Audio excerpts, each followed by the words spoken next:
Alright guys, what's going on? Welcome in. In this one, I wanted to break down Matt Miller's new 2-round mock draft. It just came out. Let's not waste time. Let's jump right in.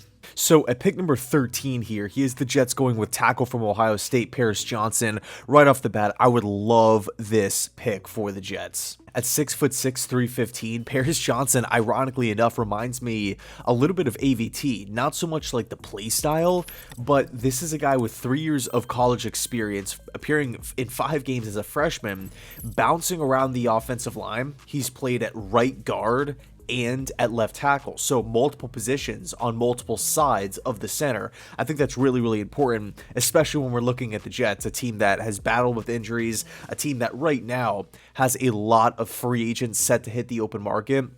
So Paris Johnson could come in, and ideally you would want him to play tackle, but worst case scenario, right? AVT comes in and looks great at tackle, or Becton looks flat out amazing.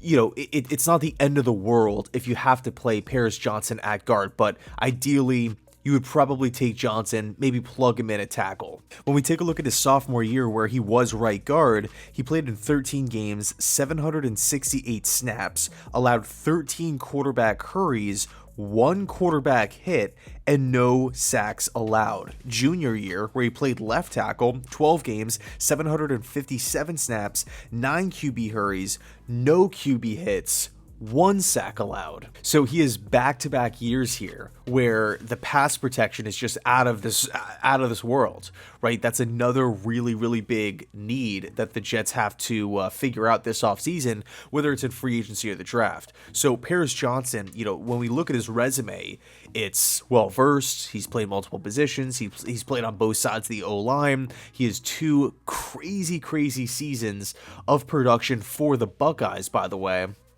I think it's awesome. You know, we look at him, how he projects to the New York Jets, right? Does he pull well? Does he fit what Nathaniel Hackett wants to do offensively? The answer is yes. Extremely athletic. He moves really well in space. I love that about him. And I think, again, this would just be a slam dunk pick for the New York Jets at 13 if they hang on to the pick.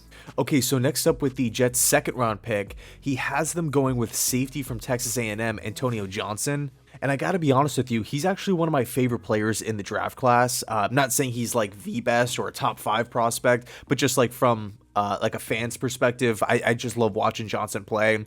Safety's my favorite position too, so that, you know, obviously has something to do with it. I actually like a lot of these safeties. Branch from Bama, obviously being one of the top guys, if not the top guy. I do like Joseph from Notre Dame. Battle from Alabama's a beast. I also think Jair Brown doesn't get talked about enough from Penn State. But when I look at Antonio Johnson, 6'3", 195 pounds, right off the bat, he would come in and fill a major need. As we stand right now before free agency, we don't know what's happening with free safety. LaMarcus Joyner set to hit the open market, and then Jordan Whitehead, a little bit of a disappointing season last year. It was another Joe Douglas acquisition. He was brought in on a 2-year contract, but people have talked about him potentially being a cap casualty.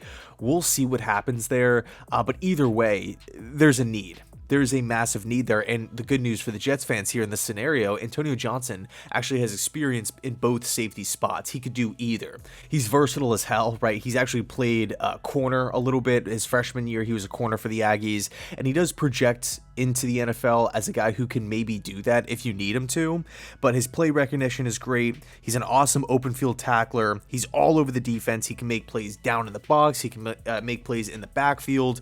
I really love watching Johnson play.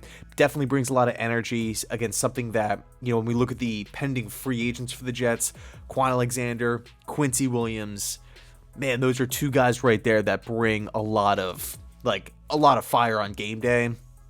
And if the Jets lose both of those guys, it's like, who's going to, yeah, of course we can get players to replace stats, but who's going to replace the fire? Who's going to replace the energy?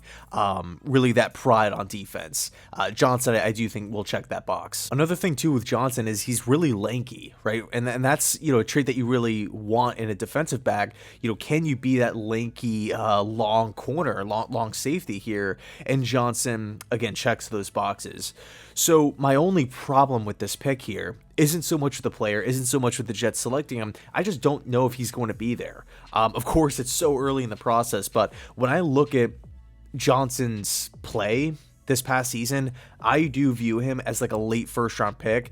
If not, maybe like a top 3-4 pick in the second round. So that's my only concern here. I just don't know if he's going to be there on the clock by the time the Jets are picking in the second round. So anyway, let me know your thoughts down below in the comment section. Thanks so much for watching, and as always, go Jets.